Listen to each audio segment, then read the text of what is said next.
Hi, this is another review for the Seeker glitch. So what you do is you fly against it. By the way, this works on near enough every map. So yeah, you fly up here, go against there, boost up, let go, and do that.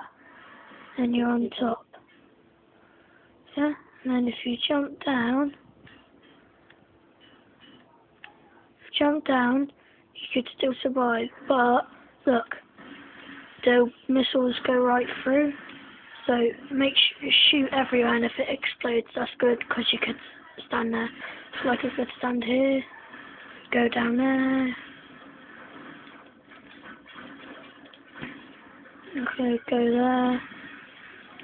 So yeah, another Dark Hawk 60 review, and with my friend Mike, so stay tuned on the other videos.